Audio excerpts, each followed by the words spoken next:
ஒரு படத்தோட ஸ்டில்லை பார்த்தீங்கன்னு வச்சுக்கோங்களேன், ஹீரோயின்லாம் பார்க்க பர்ஃபெக்டாக இருப்பாங்க. அவ்வளோ உண்மையிலே அவ்வளோ பர்ஃபெக்டாக இருக்காங்களா கேட்டால் கிடையாது.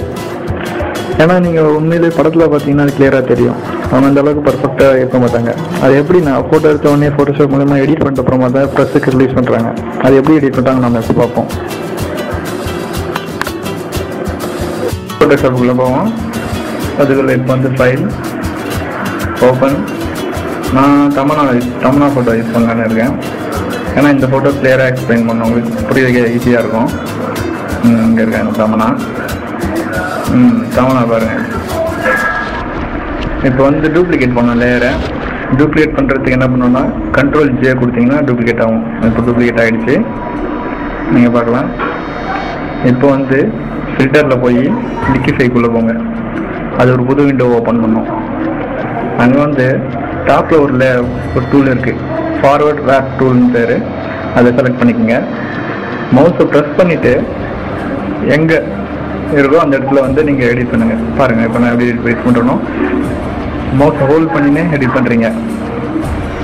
அதே மாதிரி தான் நான் இப்போ வந்து எவ்வளோ கிளியராக எடிட் பண்ணுறோம் அதே மாதிரி நமக்கு எந்த இடம் வேணாலும் எடிட் பண்ணலாம். இந்த இடம் உங்களுக்கு கொஞ்சம் அதிகமாக இருக்குன்றனால நம்ம கொஞ்சம் பர்ஃபெக்டாக பண்ணலாம். இதை பாருங்கள் கொஞ்சம் கொஞ்சமாக பர்ஃபெக்டாக வருது. நான் உங்களுக்கு நம்ம நம்ம திறமை தான் இருக்குது. உங்களுக்கு எவ்வளோ வேணுமோ அந்த அளவுக்கு எடிட் பண்ணலாம். நான் சும்மா ரஃபாக பண்ணுறேன். நீங்கள் ஒரு கேர் எடுத்து கொஞ்சம் பண்ணிங்கன்னா இன்னும் கிளியராக இருக்கும்.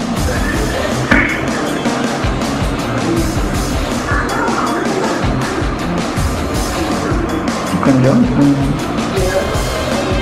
இல்லை இன்னொரு டூல் இருக்குது, புகர் டூல்னு. அதை எப்படி செலக்ட் பண்ணுங்கள்.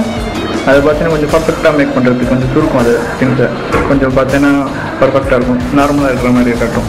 நம்ம எடிட் பண்ணது தெரியாது. ஓரளவுக்கு அந்த அட்ஜஸ்ட்மெண்ட்ஸ்லாம் கிளியராக இருக்கும். அதுக்காக பண்ணுறோம். அது நம்ம தேவையான அளவுக்கு பண்ணிவிட்டு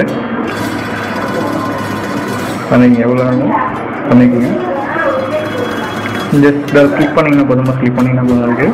இப்போ ஓகே கொடுங்க. இப்போ பாருங்கள் அவ்வளோதான், ஈஸி. இப்போ முன்னாடி பின்னாடி எப்படி இருக்காங்க பார்ப்போம். முன்னாடி பாருங்கள் எப்படி இருந்தாங்க, இப்போ பாருங்கள் எப்படி இருக்காங்க. இப்படி தான் ஃபோட்டோ ரிலீஸ் பண்ணுறாங்க. ஓகே, தேங்க்யூ ஃபார் வாட்சிங்.